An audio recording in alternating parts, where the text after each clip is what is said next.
Okay, got it.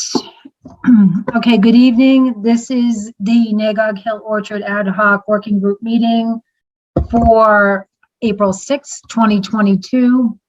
We'll begin tonight's meeting as we usually do. We're going to recap previous meeting from March 30th, 2022. We're going to have group member and staff updates. We're going to talk about the RFP and lease of the orchard. We're going to have a continued discussion about options for removing the cuttings at the orchard, review the action item calendar, and discuss next steps. So we had our meeting on the 30th, as I mentioned. Since that time, we have had some progress at the orchard with respect to cuttings and removing some of the cuttings from the orchard. Joe, I don't know if you have any other updates to share. At this time, no. All of you seem to be doing a Herculean effort, not only probably physically doing some work, but also trying to leverage additional resources. But I don't have, outside of our highway director, DPW director stating he was going to look at identifying dates. I haven't gotten a response yet. Okay. Excellent. Thanks, Joe. Sorry. So I wanted to give a shout out to Jen Clancy and Tom Clancy and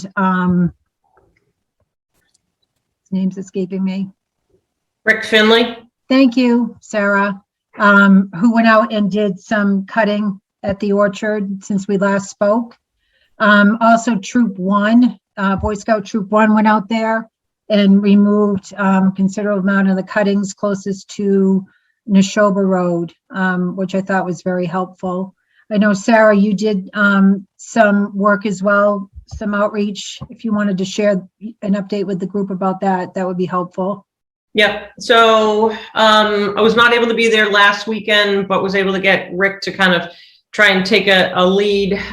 It's apparent that, while we have great efforts and Troop 1 was remarkable, there really needs to be direct and key leadership. I think over the course of the week since I've been on the property, I've been really trying to wrap my head around the magnitude of the sheer volume of clippings that are out there. And so segue into this conversation, I brought other people out, contractors and other people to kind of like just stare at it. And Will and I had a great walkthrough today.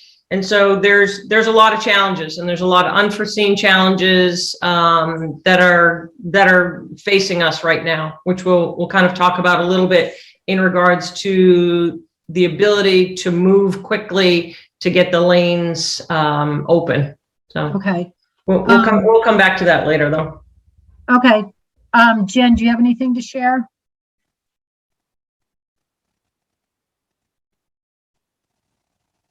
You muted.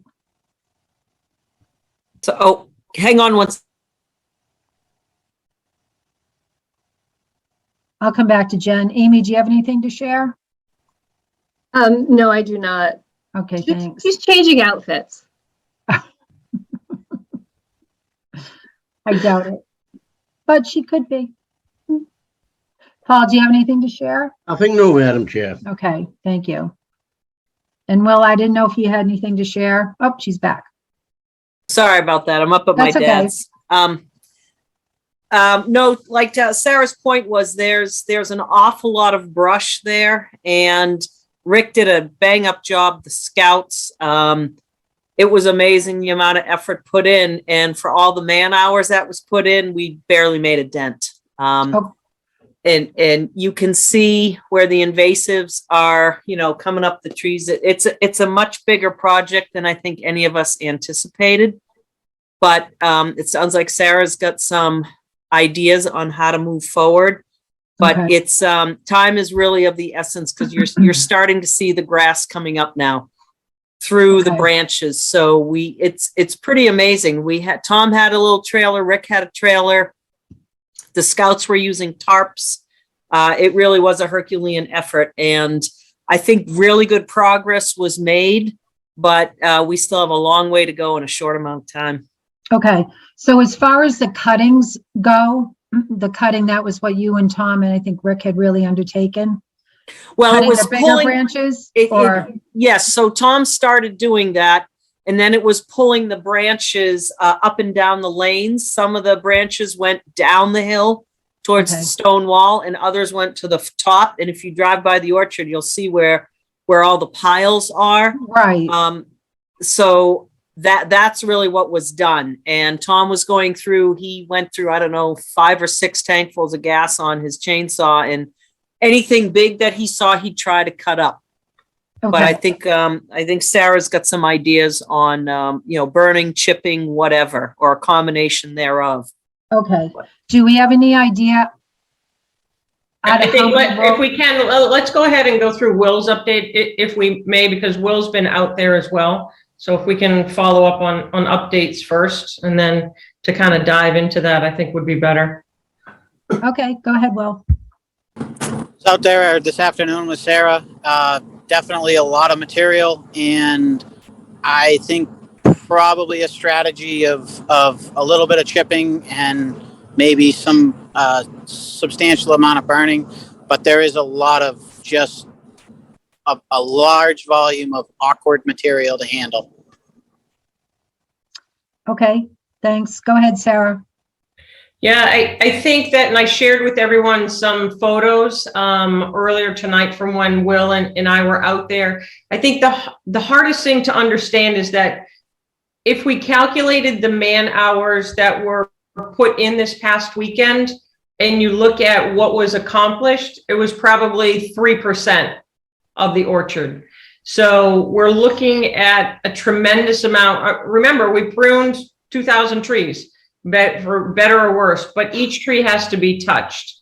And so in the photos that I sent, this is not like when we're in our backyard and we cut a tree, everything's a little bit more unison. It is gnarly. And I use the kind of image of Medusa with all the, the snakes coming out of their head. Like that picture is a piece of just a clipping, a piece of pruning that came out. That's not going to go through a chipper. And so we're trying to, I've talked to numerous contractors, how we can facilitate, once we get all the trimmings to the front of the lanes, how we're even going to move it at that point. Because once you touch it, unless it goes into a chipper, you can't stack it. It's not viable. My concerns, and I'll be quite honest with you, I've done a lot of chipping in my life. Will has as well. It's not a safe area in terms of the branches to chip because many of them they're not unison and they're quite expansive and straggly. And that's usually when you get slapped in your face. If there are professional commercial people doing it with full helmets on, that's fine. But I feel as though this is very obscure. It's not a perfect chipping job. I contacted a couple other people to see, okay, what if we got we all know what log trucks look like, but there are log trucks that have like big containers on them. But I think we'd fill probably 30 of them, and then the boom can't reach to get the piles as well. Will and I and some other contractors, Brian Badger was out there with Rick Finley and I, just trying to figure out if we got a skid steer with grapples on the front, we could actually probably move some of the windrows out to a larger burn pile. But we keep coming back to that. There's not one strategy for this orchard. There's going to have to be multiple areas of burns and how we can get them, because you can't. And the biggest one, what I see is one of the biggest challenges, the lanes are too narrow to even put a tractor down. So the way that they were trimmed, someone's truck is going to get scraped up, the tractors are going to get scraped up, and someone potentially could get hurt with some of these branches. So it has to be a very low profile, skinny, kind of like a skid steer, if we're looking to try and get something to come down. It's going to be, I would say, thousands of man hours to get these lanes done. They're intense. There's some trees that, like, you go to just pull on them, and as Jen said, you're wrapped up in invasives. There's a tremendous amount of poison ivy out there. There's some trees that are just literally wrapped in poison ivy that no one should touch. But I think that the biggest challenge we have is time, but we have some visions of how to kind of expedite, and, you know, if we have a lot of volunteers, to see what we can get done in, you know, 2 days, Saturday, Sunday. I think one of my biggest strengths is that I'm happy to organize crews. That's what I kind of do for a living. That, you know, if we want to meet up at the barn, and I think it has to be extremely organized, that everyone will have a task. And so if I were to say, okay, there's 2 people, you're going to go to lane XYZ, whatever it's marked, and this is what you're going to have to do. But it's going to be a team effort. There's no way you could ever hire a contractor to do this. I think maybe in 2018 or 19, when there was extra help, you could probably do that, but there's no one around to do that. We did find an area that I think could be chipped, that is not as kind of, as I use this word, gnarly, and that's over by on the Neshoba Road, that is next to the barn. There's like 2 rows there, and then the back, a chipper. We found an area that the chipper can get in well. And so it's kind of like you could chip over in that area successfully, I think. And then there's some back areas that I think, you know, kids or parents could actually kind of pull into another burn pile. We've met with, obviously, Tom Clancy, and, you know, things are green, but with an agricultural burn permit, this is ag. I think that, you know, if we put some hay bales in, or some of the other dry wood, that we'd be able to get some of these fires going. Time will only tell how well they burn. We will need equipment there to feed the fire as well. But if you haven't walked the property to actually go up and down a lane, each lane is so unique based on what tree and the age of the lane. The older the tree, the harder it was pruned, the sheer volume in the lane is just probably 4 times greater than one of the other lanes, just probably like 10 rows down. So you can't just look at it and go, oh, this is easy. Boy Scouts did it. Troop 1 did an amazing job, but they only pulled half a lane. So it's a little confusing to look at those piles that are on Nagog Hill. That's half of one lane. That's not a whole lane. The other half got pulled to the back and thrown on the stone wall. So, but those trees didn't produce the vast amount of trimmings and clippings that the other trees did. And we still have, like, there's still those attached logs that are on some of them as well. But yeah, I mean, when they pruned, they basically just cut it and left it there. So you're then having to remove it from the tree and then drag it up the hill. The tarping method is great. You know, if you can get enough people and tarps, you can do that. But the piles grow exponentially so quickly, and they get so large. It's amazing. So yeah, my biggest challenge is looking at the sheer volume of, it's just unnatural the way, and you can't compress it. So, like, it's not like you can have perfect sticks and lay them together and put them in the chipper like we're all used to in our backyards. This is totally different. And so if you look at the photos that I shared, I only shared 3 photos, and one of them is a perfect example of just one trimming. And so, but it goes in at least 10 different directions. So it's so obscure. We're in a battle of something that Mother Nature created, and we are trying to fit it into a hole that it's not going to fit into. So Yeah. If I go ahead, Amy, and then I have a bunch of questions. Go ahead. Yeah, so I had stopped in, my son's actually in Don Beltrami's group. He couldn't attend the tree thing, but I stopped in to, like, cheer them on and to kind of, like, walk the lanes a little bit. And it is truly, as Sarah said, it's like an insurmountable job. And so I guess, like, I have a couple of concerns. I think, you know, Sarah very clearly defined some of the risks around being there, chippers and fires, and people's eyes being poked out and people falling into chippers. Cindy said last week.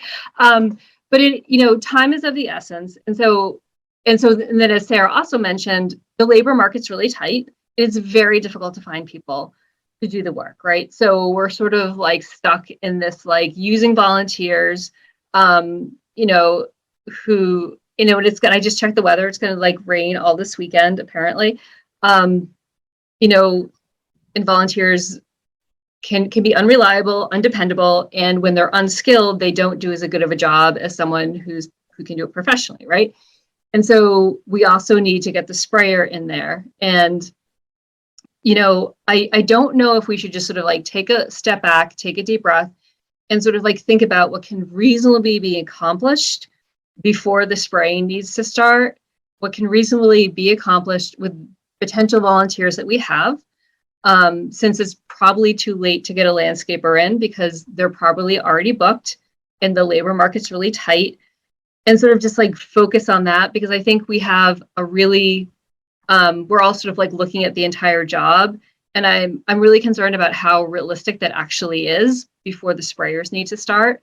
And I think it's a lot of energy and time to try to wrangle volunteers to get that job done. And as Sarah said, it's a pretty huge job and it's really complicated. You know, maybe if we focused our efforts on a small section, and then maybe we have to let the rest of it go, which I know might sort of interfere with someone who wants to apply for the lease, that they're going to inherit this sort of like sticky mess. I guess I just really want to be focused and energies to be applied in a reasonable way and to have like a reasonable goal to accomplish. Right. No, you're right, Amy. It is it's a big undertaking, as everybody has stated. So this is my thought as a way to proceed. So can we take certain areas? So Sarah, you had mentioned, and Amy just touched on it, there might be certain lanes that are just untouchable. They just might be too far gone at this point, right? There's other lanes for smaller branches and twigs and things that could be dragged, like Troop 1 did this past weekend. Yep. There's other areas that could be chipped. You had said that there's certain areas that could be chipped. There's some back areas that certain twigs could be pulled to. We could set up some designated burn piles. And then there's other areas where already we're seeing the large amount of branches and cuttings compiling on the roadside, and those need to be removed, correct? So my thought is, can we color code each one of those areas and figure out what volunteers we need to tackle each one of those areas, what equipment we need, what skill set we need, and break it down by that way. Like, let's identify the areas that we just know at this point we're not going to get to, and it's just not going to be feasible. But the other areas that are, there's a better chance that we can actually get through those areas, accomplish what we're trying to accomplish, and see what that looks like and see what volunteers we need. If I can jump in here, I'm not a big fan of social media, but it's pretty obvious how well it works, because that amount of people responded in 24 hours. And again, if you actually walk the lanes, even though it's a small percentage, if we got some, strong men and women in there, I don't think we can afford to not pick this stuff up. That will just compound the problem. And if we can get enough volunteers, there's enough, there's a lot of retired people. Rick was up there Saturday and Sunday. He said he could come back and help some more. He seems to have a good stable of volunteers. If somebody wants to put out a call and Sarah's willing to organize, I think you'd be surprised what we can get done. But if someone like Sarah and Will, they have an idea and say, okay, this pile gets chipped, they're basically foremen going around telling us what to do. But I really think if we put the call out via social media, I think we can get a lot done, because it doesn't sound like we can afford to really pay somebody what it's going to cost. And we can't afford to leave branches down for another year. Right, so that's, If I can, and Jen, you're spot on, because as soon as that grass grows and the invasives are Yep. amazing there. So anything that stays on the ground is going to be there for a long time. I want to be clear that I would like to try and see what we can get done Saturday, Sunday. And I think the way that we need to organize this is more like PTA, where you say it's like you have to sign up for the time that you are going to be there. Right. So that I don't want people just showing up, because they have to sign up, they have to commit to their time, they have to check in, show that they have gloves. There's not going to be any chipping going on in an area that other volunteers are in. There's not going to be, kids won't be near a burn pile. I'm just interested in even getting it to an area that can be a burn pile midweek under supervision. So I feel as though if you can have people in increments of 4 hours or longer, that's attainable. So to kind of get it done. And honestly, if it's weather like today, that is perfect weather to work in. You don't want weather that's sunny and hot. People get overtired. The bugs are just starting as well. So I think if we look at Saturday, Sunday and be like, and let's talk Sunday night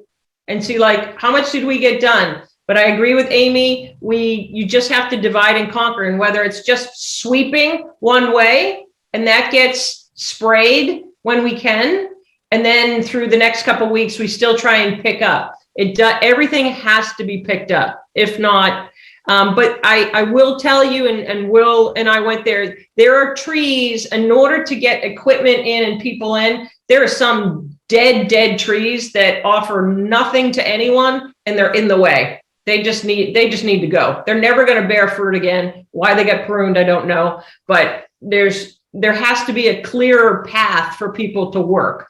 And right. So if I may, that's what I was getting at with kind of color coding. What do we need done? Where does it need to be done? Because we can put out a list of volunteers. They might show up. They might not be equipped to do what we need them to do. So right. And we can do that, Cindy. I'm not going to color code, but I will number. So, but you know what I'm saying? Yeah, like, I'll number the visualize lanes. it. Yeah. But I'm just trying to get an understanding of what do these areas look like? Like how many rows are there where we can get the Boy Scouts to just like throw it on the tarp and drag it? Like, do we have an idea? How many troops do we need to get that done? Do you know what I'm saying? How many adults do we need? Stronger adults? We take anybody. I mean, it's, I like the point of the sign up. You could do maybe a morning one and then an afternoon one. That way there's no expectation that we're going to have lunch or water or anything like that. I guess my point is, Jen, though, we need to tell people what we're going to be asking them to do. Right. We need to explain to them the scope of the project, because we don't want somebody showing up that they think would not, showing up with their 6 and 7 year old thinking that they're going to be just picking up sticks on the orchard. It's going to be labor intensive work that you're going to need gloves. You're going to need goggles. You're going to need a hat. You're going to, do you know what I mean? I just want to try to set expectations about what we're expecting. Set expectations for volunteers, and no one under the age of 16 should be there without an adult. And if the town has a waiver people can sign, I might pull that out. Yep. I agree. So we had some Girl Scout troops that were middle school age and that wanted to volunteer. And where some of us weren't going to be there, I said, let's just wait.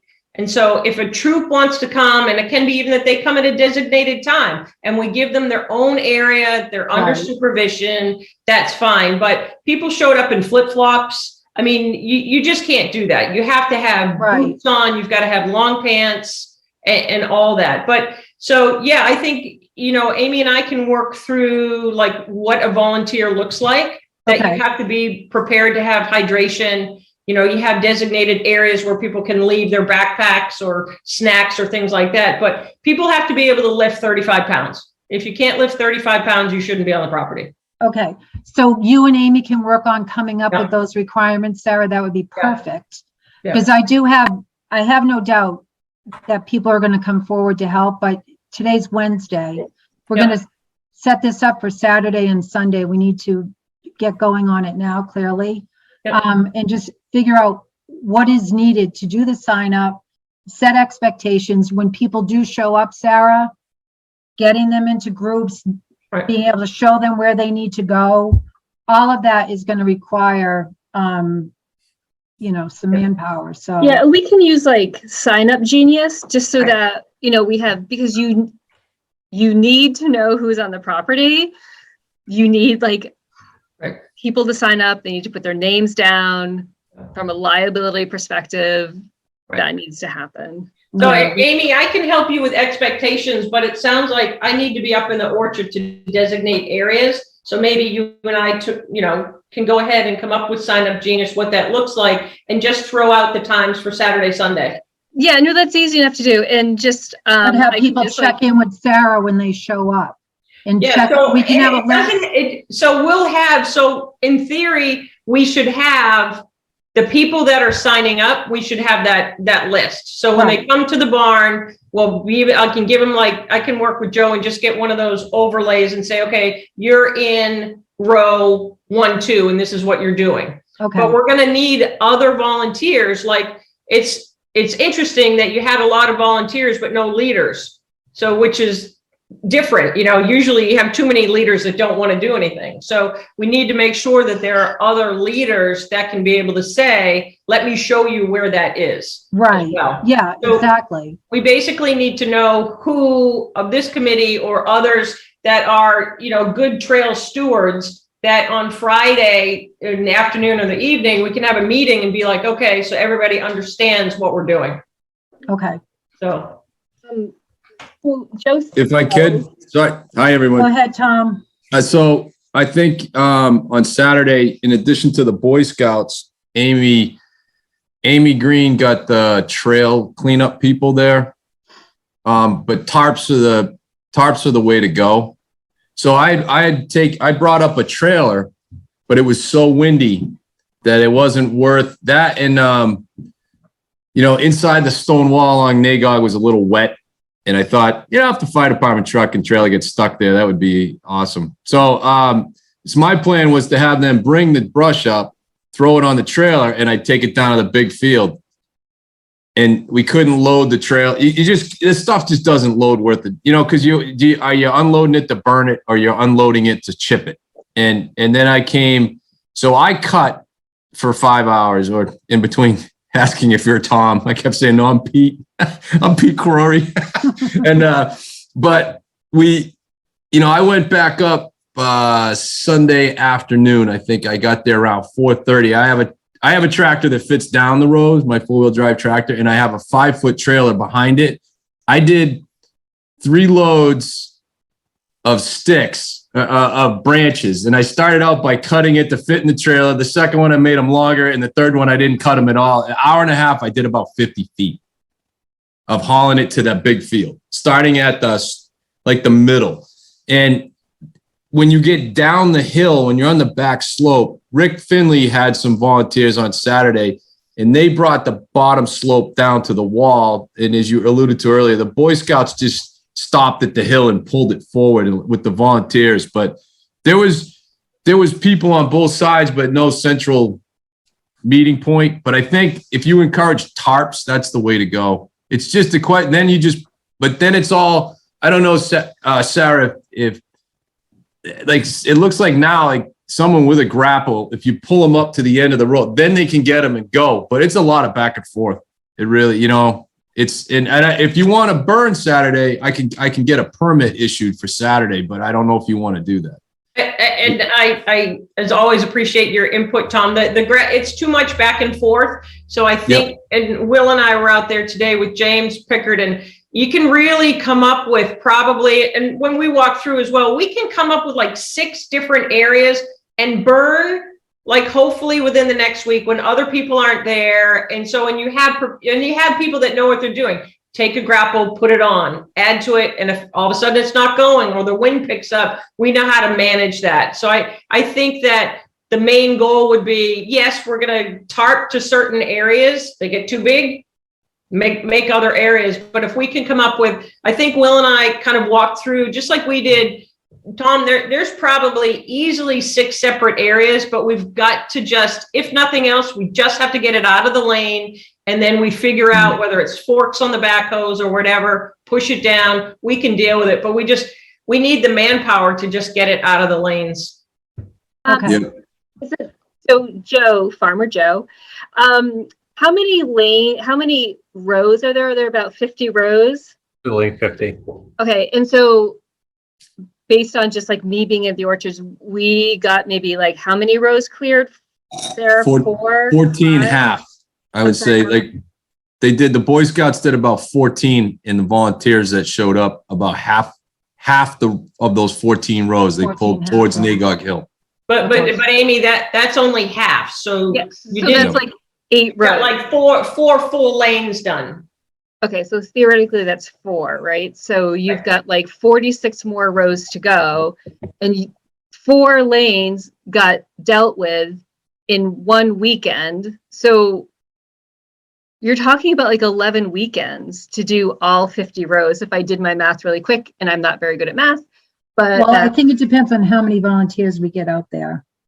And you know, some people had tarps, some didn't. So some people were just picking up sticks and walking back and Right, forth. so I Yeah, think no, just, I think that now we can have a well-oiled machine and be able to be like, how many tarps do we need per lane? And even if it means we're gonna split them again and go back towards the back, which is what we don't want to do, it's still, we just have to get it out of the lanes. right, yeah. Everything on the downhill slope is big. Yeah. Like the trees are more mature, the cuts they made, and that's what I found. And I flew through the first 4 rows. I got there at 7:00 and I did 4 rows, like lickety split, cutting them and throwing them in the middle. And by the time I got to the 5th, 6th, 7th, 8th, it just slowed right down because they're so big. They're still up in the trees. The bittersweet and those picker thingamajiggies there, they were, but it's just going to take time and people. So based on my math, right? Even if we had more volunteers, instead of it being like 11 weekends, you might cut it down to 8 weekends. And Joe, when was the date that spraying needed to be started? So, do we have a sprayer? so I have a lead. I have to return a call that came in this afternoon. So I'll be following up with that person tomorrow morning. Haven't gotten, I've asked a bunch of people as far as just, please, if you know anyone, please, reach out, let me know if there's anyone to get in touch with. And I have one call that at least they're interested in trying to help. So we'll see how that comes along. When we first started this conversation, I emailed John Clements just to sort of throw out that question as far as, if we end up missing the first spraying, because there's 4 or 5 different stages of spraying. If you miss the first one, is it just game over? Just you might as well not, or is it something that if we delayed, are we still able to do it? I think one of the things we also have to remember is that with the RFP, before the pruning, there was no way they could get spraying trucks down. And even the areas we haven't touched, there's no way they can spray vast majority of the areas. So they would be going through some of this challenge as far as doing these hard cuts and removing it. And so if we're able to concentrate on removal, and then if we are able to do some smaller sections, maybe we'll be successful in that. But So we had on our timeline to remove the cuttings by the end of this month. So should that deadline have been sooner? I think in our previous meeting, we set a 2-week goal, but I think Will, as our kind of resident farmer, I think people have to understand the process of spraying. So Will, I don't know if you want to kind of talk about what that looks like. Right, and I understand we set a 2-week goal. What I'm saying is when we set up our timeline for the orchard, we had somehow come up with the end of this month is the deadline to remove the cuttings. and I think that was tied to when we wanted to get this first spraying done. This first spraying done, okay. But Mother Nature doesn't tell you when to spray. It's all about the climate. Bugs are emerging, yeah. So Like I've seen some like of your- Cindy, we could have 10 different timelines, but Mother Nature tells you when. Yeah. Right. And I think that's what Will can offer to this Right. committee, is to really talk about what that cycle looks like, that you can't just pick a day. It's so weather driven. For spraying. Will, are you there? Right. It's the weather is, I think it's a rain dependency. It can be as nuts as, I mean, if it rains for 2 days and it stops raining at 6 o'clock at night, you might need to be out there at 8 o'clock to get the material on before the, whatever it is you're trying to control has a chance to adhere to the leaves, the fruit, what have you. That's pretty unique and specific to, I mean, it's during the growing season, it's almost like tending a herd of livestock. I would imagine it's whatever that the trees need when they need it. It's just it's a commitment. Okay, so I guess what I'm getting at, what is the date that the first application should be made? When I Frank. talked to Frank Carlson, he indicated that they would be planning to spray the middle of April for, I think it was scab and fire blight. Okay. Okay, We definitely had scab on those trees. okay. All right, so why don't we plan on meeting Friday night? To Sarah's point, we need some land stewards who are familiar with the orchard to hopefully come on board and help with the endeavor over the weekend, as far as being able to show people where to go, what areas to focus on. And also, I'm just trying to think of how we're going to coordinate this as far as people showing up, making sure they have everything. Another Right. question. And I think that if we can divvy up what we're doing on this committee, Amy, you obviously have more history and experience working with volunteers, that if you could handle the backside of that, and then we just have to have people that are running check-ins. Right. And so I think that we just keep it very brief. These are the things you have to do. There's a couple sentence waiver, as it is ag. So, and people just have to understand and just say that 4 hours is really what we want, 4 or more. Obviously we'll take 2, but I think this is a perfect example where the troops, it's uneven terrain. So I'm a little nervous when we have some people that are retired. Right. And what I don't want is for people to come in and say, oh, well, we want to do it this way, or we want to do it that way. It's like, here's your tarp and here's a lane. Just please go pull it. Yeah, volunteer control is like important. Exactly. So Yep. so I know, like, just to go back to, we have like 50 rows and we basically got essentially 4 rows completed. And we sort of had this general timeline of middle of April, Mother Nature contingent with the first round of spraying. So I guess my question is to sort of like the Board of Select and to Joe, let's just say theoretically we cleaned up 50 rows. Can the town afford to spray 50 rows? Because if not, then why are we attempting to clean 50 rows? Like, if you guys, I don't know, I'm not an orchardist. I don't know how much all these chemicals are going to cost.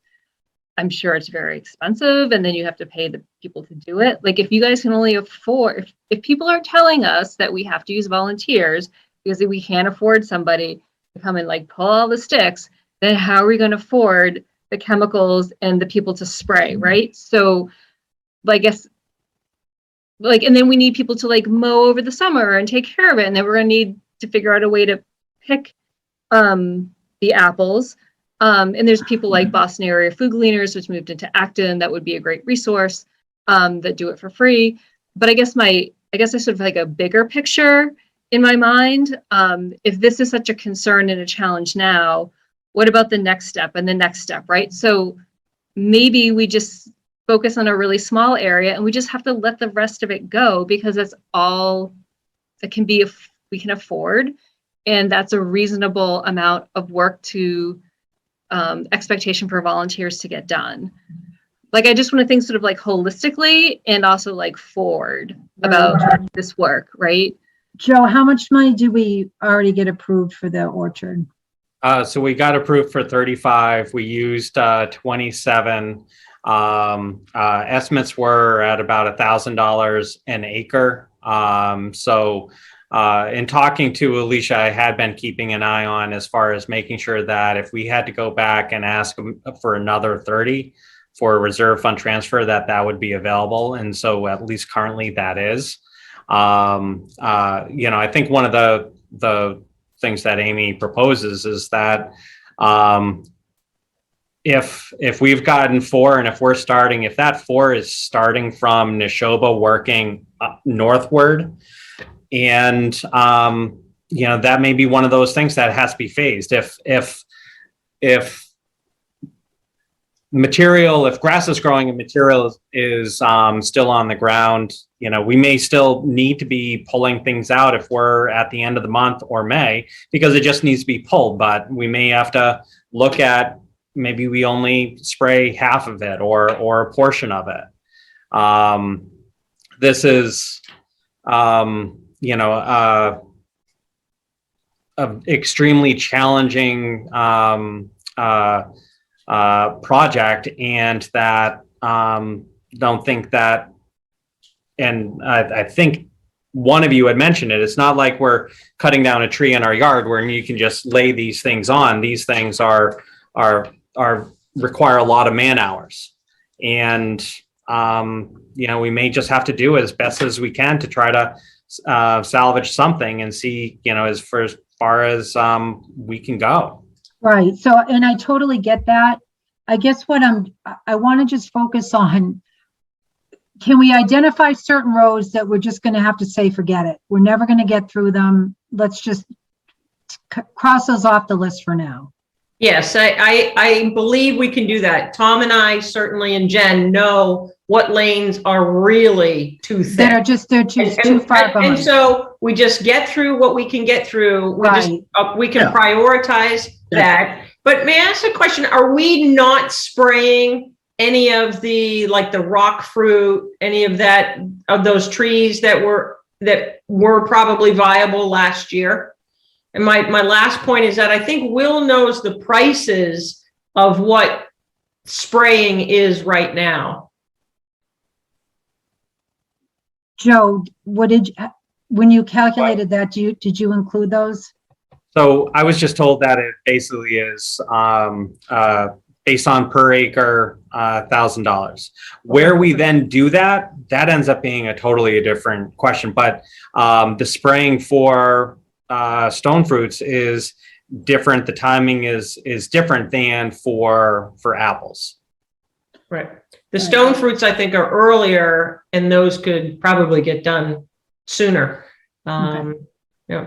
Go ahead, Paul. Yeah, I'm just saying, folks are all circling around variations of the same thing. And, as you were trying to hone in on, Cindy, we just got to have to prioritize, see where we stand at various intervals, whether it's through this weekend or in a couple weeks' time, and not lose sight of the fact that, we're going to get done what we can get done. We have a parameter of what's financially available to do to help us, either whether we're paying folks to clean out what's been cut or whether it's probably more appropriate for the spraying purposes. And then as we're just trying to keep it in some measure of operability until we get the next tenants in there, hopefully sometime in the not too distant future. But whatever, we get done what we can get done, and we just make it clear with whoever we're negotiating with, without an active orchardist on site. We've done the best we can to keep it up to stuff, and otherwise here it is, and you've got some work to do right off the bat, and that's just the reality. Joe, have we heard anything back from the RFPs? Have we had any interested parties? Me actually, look first. So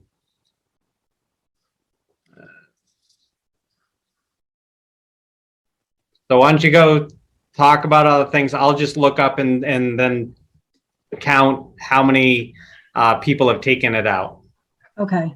The only reason I ask is if somebody's interested, maybe they have some resources that they could bring to this table. Yeah, it's a good point. Good point, Jen. But if we can, Cindy, just what you said, like, let's just kind of divide and conquer of this committee. What can we delegate to one another? Whoever wants to do the social media, whoever wants to do X, Y, Z. Right. I think that's where we can start, so that, as of tomorrow morning, we can say, save the date, either help Saturday morning, Saturday afternoon, blah, blah, blah. Right. So, and that it's one step at a time. And what I can do is, just prioritize, and we'll figure out, we're just going to get a surveying stake and number each lane so people can see. And then we'll just kind of come up with a map. And then Cindy, you let me know if somebody really wants to try and chip. That's going to be a different area, and they can chip by the barn, and that's a separate area. They can kind of give it a whirl. Okay. Yeah. Honestly, Sarah, I'm going to defer to you on that. Let me know if that's viable, chipping to get it done, or is it not, or is it just not, is it better to burn it? Because I'll call off the highway department and say, yeah, you know what, we're good. We don't need the chipping. I think there's one area, but see, the thing is, Cindy, you don't want to pull it and stack it, because then you can't chip it. It goes from when you touch it, it goes into the chipper. Yeah. So and I don't think the highway department's going to work on a Saturday. Well, we actually were looking into that possibility, but. So, yeah, and if you had mentioned that other people had chippers. I mean, if somebody has their own chipper and they want The kind light of and like water department has a chipper and the highway department has a chipper. So we have two chippers that are town owned. right. And And would with be that, operated by town employees. yeah. And it has to be, it's got to be someone who's trained in that. Who's But there- familiar with that equipment. Absolutely. I agree with you. Yeah. So if you could just let me know if they want to do a Saturday, or there is an area that they could do, that it does, it could be on a weekday, and we could get a couple volunteers to just get it to the chipper and those guys feed it. I just don't want a lay person anywhere near it, or. Yeah, no, that whole piece of the process, Sarah, would be town employees. It Cool. wouldn't be any lay people whatsoever, because I totally agree with you on that. Yep. Okay, so we're going to number each lane. We're going to have some maps, Yep. right? I'll talk, Joe, if you can just send me, I just need a couple maps, and I'll make it out. And then, Tom, if you or Jen or Will, we just want to come up and reiterate, we'll just put cones where we're going to have burn piles to drag. I think the only thing that we need to purchase is probably just heavy duty tarps, so that when people show up with their gloves, we can say, here's the tarp, here's the lane. So every lane could have like 2 tarps. So it's just like a little train. As people are pulling, people are throwing, it gets dumped, you come back to square one. Jen, what are your thoughts on that? I think that's, I was going to volunteer for the tarps, but I don't know if what I would call the Ocean State Job Lot blue tarps are going to do the trick, or is that too thin? I mean, I think it's worth the try. I mean, they're all going to get shattered anyways. So, I mean, in our yard, we've always used like old cotton bed sheets because they're sturdy as hell, but I don't know where I could look at that too. And they're just not, I don't think they're long enough, Jen. I think that we want stuff that's going to be long, because those branches are just unruly. So Sarah, what size tarp do you think? Oh, Will, what do you think? Minimum of like 12 by 30 or something? 16 by 20. Yeah. So 16 by 20 tarps that we know are going to get destroyed. Yeah. We're not borrowing them and giving them back. No, Yeah. you just buy them cheap. You can buy them at Ocean State Job Lot. And because you know what, if they tear and you can still drag it. At the end of the day, we'll throw it on the burn pile. And how many of those do you think we need? Whew. About I a would dozen. say 4 per lane. Yeah. 80? I think there was 2 on Saturday. I think somebody showed up with a couple of tarps, and like you'd see like 4 of the Boy Scouts pulling it. You know, they'd Right. load it up and then they'd pull it. What you really need is some of the athletes. And I know, like, you look at the athletes that played in the fall or the basketball girls and guys from the winter, like, you know, and Rick even said, you know, Montessori, there's people that need credit for community service hours. And that's why I think we really want people to sign in, because all these hours count for them. So it's not just Right. the troops. And I think there's Right. also the whole feel good component too. There's a lot of people in town that want to genuinely help. right. Right. So, Yeah, no. you know, however you guys get it out there, it is definitely not my forte. I'd be the last one you'd want to ask Right, about and I that. think, But where'd Sarah go? We're gonna need 2 or 3 people to check people in. Sorry, I'm just having a coughing fit. That's right. I think we're gonna need 2 or 3 people to check people in that day. Okay. And you know what? And that's where people that don't have the, you know, wherewithal to lift and pull, as Right. long as they can say, you are team XYZ, here's your map. But you need co-leaders. So like if you have 4 lanes, you're going to have one person that's also going to help be like, these are the 4 lanes. Okay, So, all right, so and that's where trail stewards might come in. I can that's talk what I to, was thinking for I'll COVID. talk to Rick. I'll talk to Amy Green. See if for they can conservation. get people to act as co-leaders. I think that Yeah. would be the perfect group for that. Yeah. Great suggestion to have people help sign people in who can't otherwise help. So if we can just get the list together of what people will need to have that day as far as boots, gloves, all of that. I think we can just do it right now.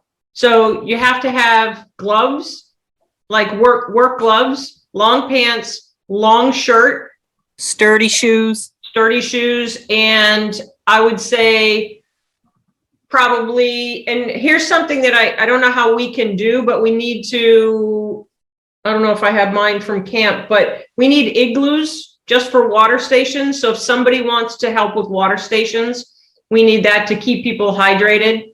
So, but people have to bring, I would say minimum, they have to bring a water bottle. Yeah, Right. I would, this is my own experience. I would not offer igloos. I would just say, like, bring your own water. Bring Because your it's own just water. one more thing that someone Right. else has to be responsible for. Right. Bring your own water. Work pants, work gloves, long pants, long sleeve shirt, Dirty shoes.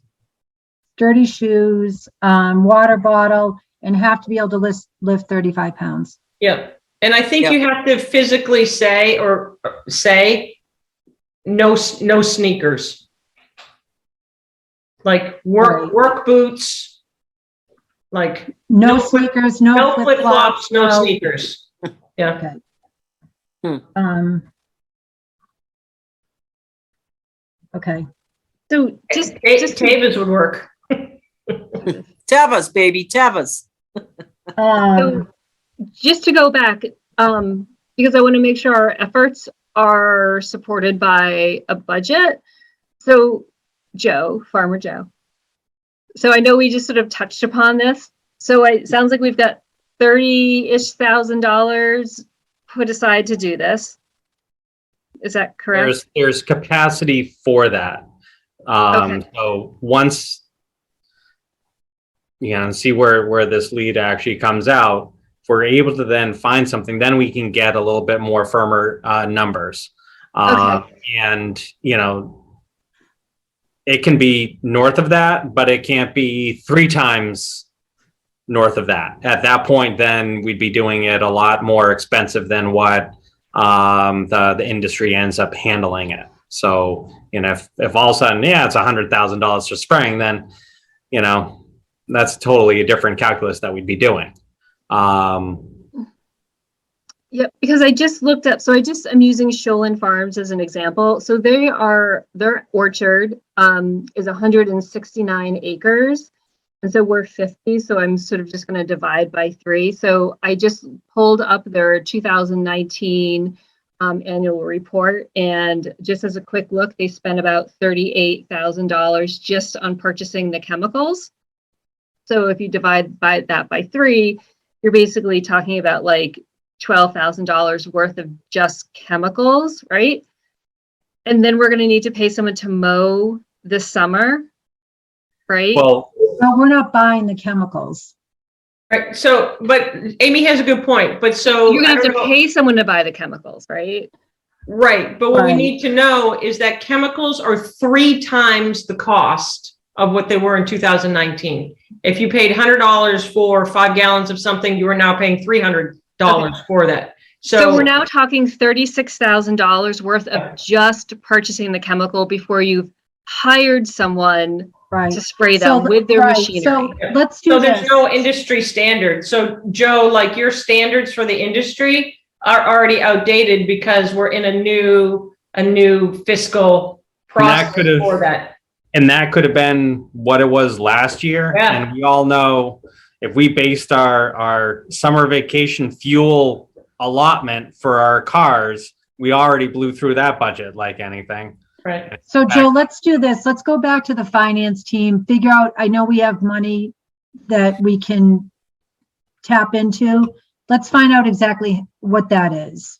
Yeah. Okay. And then we can just share that with the group, that Yeah. there is money available with the town, and we'll find out exactly what that number is. Yeah, and I guess to get to the root of my concern, it's like, I want to make sure that our volunteer efforts are like focused and reasonable, and that we can like follow through on the areas that we've cleaned. Like, there's no point in cleaning up these areas if we then can't like take care of them, going forward. It's just like, I don't know, it seemed like wasted time and effort. The only thing is that I think that we have to do that anyways, because then we can't mow, and then it becomes even a harder situation for whoever takes over the RFP.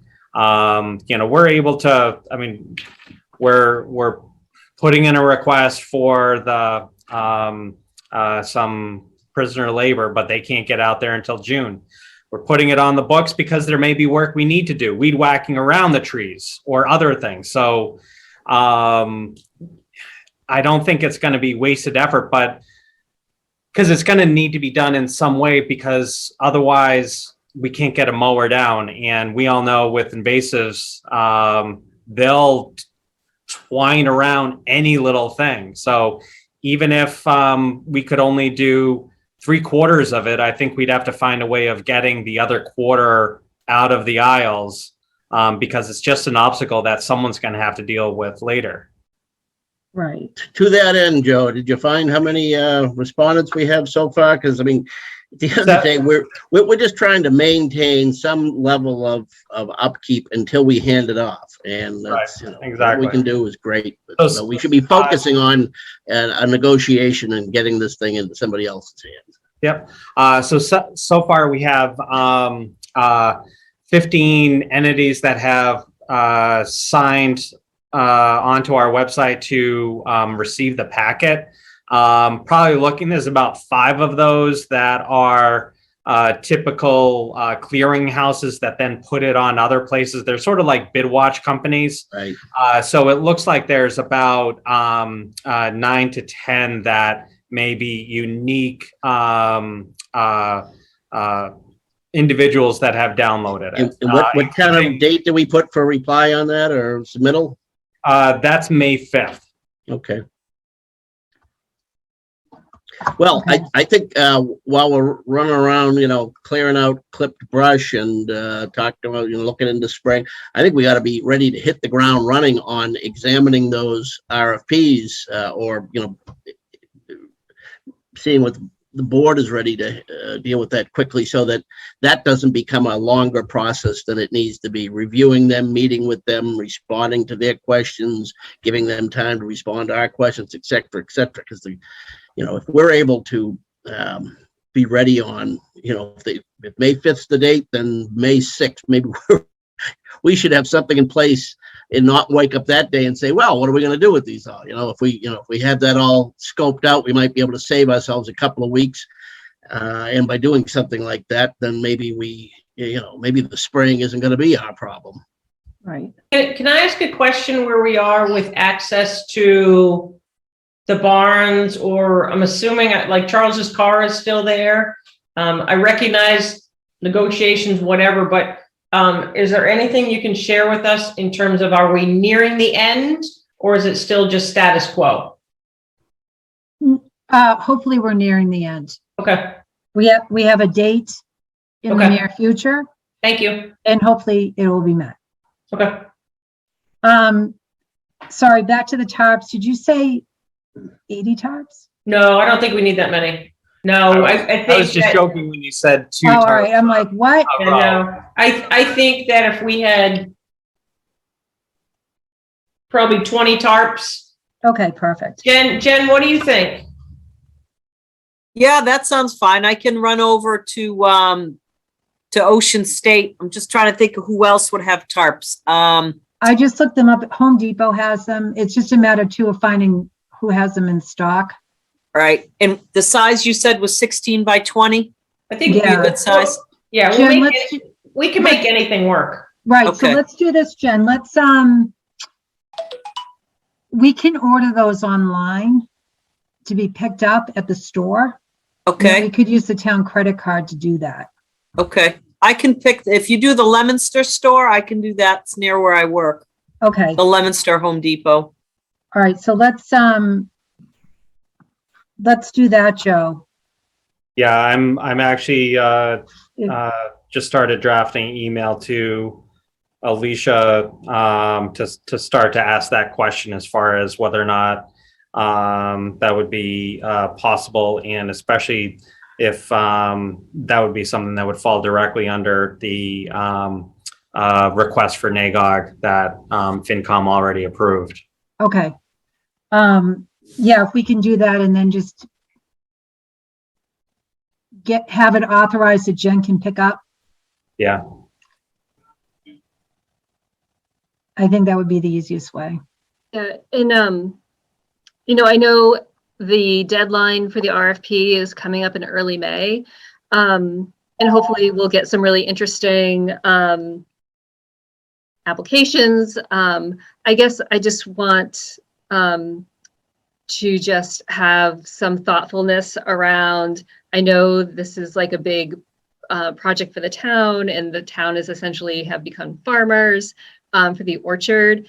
But I hope we use some like self-restraint, that if like we get these RFPs, that we're really thoughtful about who we pick, and that if there's no one who's just right, that we sort of like hang back and take that deep breath and wait till the right sort of entrepreneur comes forward, because otherwise we're just going to get back in this mess again. I know Yeah. this is really hard, but it's really worth the wait to find the right Prince Charming, I guess. I agree. Those are proper concerns, Amy. I'd just say this. I would love if we got into the same mess we just had, because we got 25 good years or 20 years that ended up with 2 years bad at the end. If we should be so lucky that, granted the type of applicants we're getting now are different than what the world looked like 20 odd years ago. But we know how to say no. If it don't look right, it don't look right. Right. We're prepared for that. Yeah. No, I agree with you, Amy. Okay, so who is going to put together the sign up? Amy, are you going to do that? Yeah, I can do that, and I can Okay. share the login information with people. Okay. And And can I then, ask a question for social media, Cindy? Is there an email address we can use for this project? we can make an email address. Okay, I think that would be helpful. So that way it takes away the process of using someone's personal email. If we could Yeah, do let's that. just, come up with it, we can just create an email account. Okay. Yeah, and I can create the sign up genius using that email account if it's like Orchard at, town of But Littleton, we whatever. should probably, Joe, we should probably do one of the town address ones just to keep it. Yeah, I'll speak to Nancy first thing about setting up. We can just say Nagog Orchard at littletonma.org. Yeah, and members of the committee could obviously have access to that. Right. Okay, and So that would need to be done straight off because tomorrow is the day that it has to be on social media. I'll be sending Nancy a message once we finish, so at least she can get that first thing in the morning. Yeah, if you can just let her know, Joe, to prioritize that. We would like it done first thing in the morning. That would be helpful. Amy, do you think you have time in the morning to kind of solidify that sign up genius? I'm not familiar with that portal. Yeah, I can do that. And I have access to lots of like waivers and volunteer sort of outlines that I can share. All right, so we've got the email address. Amy's going to do the sign up. Genius. Yeah, and then we can just share that. Who do we want to have be the point of contact for questions? Or just have them submit questions to the email? Yeah, I think that would be it, and then can distribute responses or distribute things to members to sort of reply back. I think you need to have one person. I'm happy to be that person. Yeah. And Amy, you and I can work on, like, if there's a question, like, I can only give you 2 hours or something, that's fine. So, yeah, I think one person, there's one method. Yeah. So, And then what hours? What time do you want to start? so I was thinking more like 8 to 12, 1 to 5, but people can do minimum blocks of, even if they want to do 2 hours, but they have to, like, it would either be like 8 or 10. So you always start on the 2s. Mm-hmm. So, and then, so it would be 1 to 3, 3 to 5. So, I mean, ideally you really want, yeah. Okay. So you either start at 8 or 10, you start at 1 or 3. Okay. All right, good. Sarah, we need folding tables at the barn? I've got them. Are we Don't good worry. with that? I'll do it. Okay. And what I can do is I'll meet with, Jen, Tom, Will. I can just kind of run up and come up with, here's the designated, what we think we might do, burn piles, and kind of come up with And just count how many circle them on rows. Okay. Let's just all understand that number 1 row will start that's already done, and that's at the cross section of Newtown and Neshoba. Okay. So let's just all think that, okay, 1 is going to start at the base that's already been done. Nagog in Neshoba, Yeah, what did I say? Newtown. Yeah, there you go. Um, I don't live there. okay. And I think, Amy, you have to see. Friday night? Yeah, that's fine. Amy, just one thing we need to say, rain or shine. Like say drizzle or shine. Rain or shine. With the absence of tornadoes, hurricanes, and thunderstorms, Exactly. you're there. But Okay. but if there's bad weather, people will flake out. They'll be like, "Oh, I had a headache." Oh, really? Sorry. That's fine. Sorry, Cindy, what was your Farming question? doesn't stop because you don't feel good. Sorry. Exactly. So Cindy, we can just meet up top or at the barn Yeah. you Friday anytime. Okay. So you want to get people together? I just think this committee, so we do this committee and then I'll try and get some, what do you want? I mean, like trail bosses. Trail bosses. That's what I was going to say. Can you reach out to Amy and that group and maybe have them meet with us too? Yep. What I'll do is I'll talk to Amy Green and Rick and say, Okay. Can you just give us 10 people that would like to just be able to point and shout? Yeah, perfect. Okay. Because, some people might just be able to do half day. So I want to make it as easy as possible that it's not a big commitment. Right. we should have a first aid kit there too. I can deal with that. Okay. Oh, I can Um, do with that. Yeah, Yeah. between Tom and I, I'm pretty sure we can You help want- out. Do you want me to bring that trailer again? Or we're not gonna get around hauling on a trailer? I don't think so. And I really want people, I don't want any vehicles on the orchard unless it's what we have. I want everyone to park down by where Charles parks. Okay. Okay. What time do you want to meet Friday, Sarah? Totally up to you guys. I could get out of work early. I mean, it doesn't matter, whatever. I mean, I Tom can be there Tom by or Jen, Are you 5:30. able to meet Friday?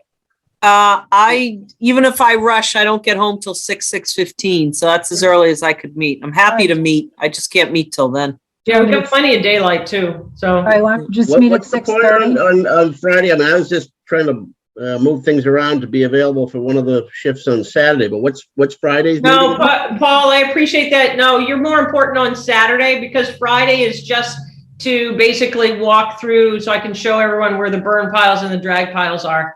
And talk about what's going to happen Saturday and Sunday. Yeah. Right. Yeah. So, I don't want to commit with 2 members of the board here thinking I'm not working all day. So, you know, I don't want to say like I can be there any time of day. so I think it's up to Jen and Cindy. It sounds like 6:15. And honestly, I think Yeah. 30 minutes is fine. All right, that sounds great. It depends on what time Will milks the cows. Oh, Will's in bed by 6. He's not up. Will, are you still there? Oh, he's asleep. Boy's up early. All right, good. So I think we're in good shape. Joe, so if you can just circulate that email address as soon as we have that set up, that would be great. I just sent off the request to Nancy. Nancy, okay. And then once you get that all set, send that off. Just want to at least on Friday, if because 4 people would be considered a quorum, if the people getting together can just limit yourselves to 3, just in case, just to cover from an open meeting law perspective, because this committee, this working group is subject to open meeting law. Sure. So I think that Jen, Tom doesn't count, Cindy and I. But wait a minute, Joe, that only, open meeting law only applies if we're deliberating anything. If it just becomes a question whether or not you're making any firm decisions, that's where it's, you know, I know exactly what you're talking about. If this was something else that was going on and you were all there, I absolutely have no problem. But because then you're sort of allocating resources and sort of setting things up, I think it's getting close enough that. We're fine with that. Don't worry about it. So it won't be a long meeting. And I think that and then Amy and I will talk at some point, and then we just have to have check-in people for Saturday. Right. Okay, good. I think we're good. You know what? One quick comment on Amy, what you're going to list. Long sleeves to protect against ticks. Yeah. And scratches, or a baseball hat, you know, just a reminder, there are ticks out there. Yeah.